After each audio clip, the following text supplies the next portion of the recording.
Even though it currently looks like that in Chestnut Hill, it looks like Louisville will indeed battle Boston College tomorrow night. There's even talk that some of his players don't even know. Reggie Bonifant or Kyle Bolin.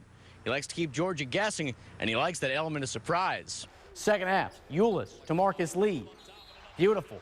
And the foul, and then Ulis talking a little trash, saying, I'm going to score in this next highlight. And he does just that. You lift up, it's kind of heavy, it's kind of snug. That's probably a good thing, because chances are you're going to get hit. How would you not like to be Bob Baffert right now? He's got not one, but two of the favorites in this year's Kentucky Derby. Cal said it's about the players.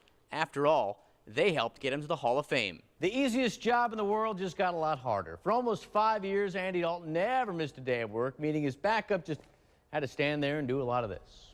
This was not one of Jalen Johnson's finest moments. In the win over NC State Thursday, Johnson got a little confused. He went to the wrong bench, had to walk all the way back to see Rick Pitino. All week long, Rick, we've heard about how the greens are soft. This water is going to make things even softer. How does that benefit a guy like Rory McIlroy, who's now 6 under?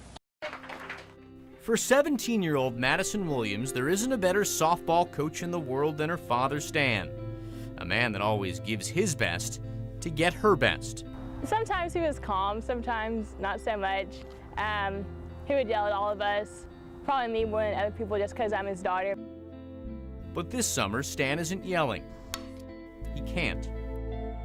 The 48-year-old is silenced by ALS, a disease he was diagnosed with last year. Since the spring, he's lost 100 pounds and is now confined to a wheelchair. It was just very hard to take in. He can't walk. He has a feeding tube, struggles with talking. When I go back and look at pictures, I'm like, wow. But in spite of the disease, Stan has not stopped coaching Madison, or her team, the Fern Creek 16 and under All-Stars. Stan communicates to his team through text messages and through a special computer program. He no longer has control of his body, but he still has a say in what his team does on the field. I watch the games and observe what is going on. I have coached some of these girls since they were 7 and 8 years old. They are like family to me. The Fern Creek All-Stars leave this week for the Babe Ruth World Series in Florida. Stan will be there, coaching his team and his daughter Madison for perhaps one last time. He's helped me ever since I first started, so it'd be weird not having him out here. Spending time with my daughters and these girls give me something to smile about each and every day I get to see them. He's giving it all he has, because after all, that's all he ever wanted from her. Mike Lacett, WDRB Sports.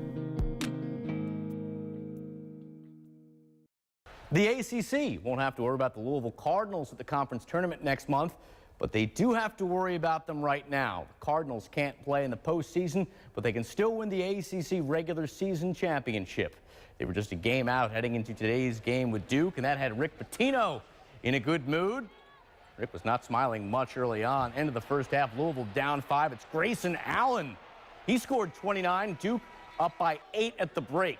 Second half, Louisville down 10, starting to show some fight. Loose ball, Jalen Johnson and Allen getting into it. Allen took an elbow. Johnson called for a tee, but that seemed to wake up the Cardinals. Dang Adele getting the start. He responded, scored 12 points. Louisville down 7. Then Damian Lee caught fire.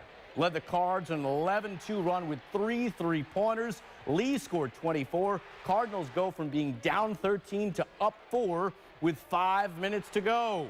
Duke looking to answer, but old friends Allen and Johnson meeting up again, and this time the call goes against Allen, and as you can see, he does not agree with the call. That too is a tee, and that was his 5th foul, so he's done. Duke done as well. Louisville 71-64 win. Tom Lane and Eric Crawford now with a happy recap. Heading into their opener, the Hoosiers said they would not take Southern Illinois lightly. They did that once. They paid the price. Back in 2006, IU actually lost to these same Salukis of the FCS. Surely lightning can't strike twice, right? And at Memorial Stadium, Kevin Wilson suspended 9 players earlier in the day for, quote, not living up to the responsibilities of the program. A rough morning followed by a rough afternoon. First half, IU up 7-3. Salukis blocked the punt, scooped up by Kenny James in the end zone for a touchdown. Southern Illinois would lead by as many as 11 in this one. But the Hoosiers would rally. Fourth quarter, tie score. Nate Sudfeld going long, finds Ricky Jones, a 71-yard gain. It would set up a Jordan Howard 1-yard touchdown. Indiana goes up 48-41. Still plenty of time left. Southern Illinois coming right back. Mark Ionati, a wonderful game, finds Jimmy Howard here for his 4th touchdown of the night, 48-47. Salukis have nothing to lose on the road. Go for the win, go for 2. Ionati trying for the end zone, but the Hoosiers defense stepping up at exactly the right time. There's your ball game. Kevin Wilson, exhale. Hoosiers survive 48-47, the final score. At first, she didn't think it was anything serious. I just thought it was nothing. Like a typical 17-year-old, just a little bump, nothing major. I don't really want to be a baby about it. But little by little, It hurt so bad to like almost walk. Lindsay Duval's pain became impossible to ignore. And I went to the doctor, and that's when I found out. She had a tumor the size of a grape on her left knee. It was devastating news. Lindsay was ranked by ESPN as a top 10 player in the class of 2017. She had planned to sign with Kentucky. Now, doctors were signing off on her career.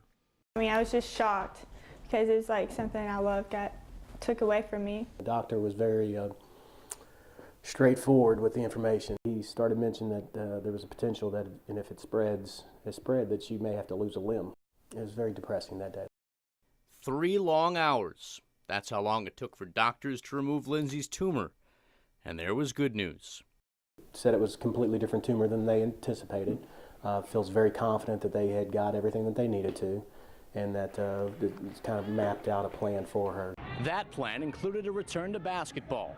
So, months after being told there was a chance she would never play again, Lindsay was back on the court. It is the best feeling ever. Like, usually people hate running. It was awesome. It's like I didn't want to stop. On February 12th, exactly 2 months to the day she had her surgery, Lindsay returned to the game she loved. Lindsay's probably played well over 2,000 basketball games in her lifetime, and I don't think I've ever been as nervous as I was in that game. But if Lindsay was nervous for the game, she didn't show it. Against North Bullitt, she poured in 20 points. And with the game on the line, it was Lindsay who stepped up to take and make the winning shot. When I hit the shot, I just thought everything I went through, and I don't know. It's almost like I felt like I could do anything almost at that point. A comeback story with a storybook ending. Mike Lacett, WDRB Sports.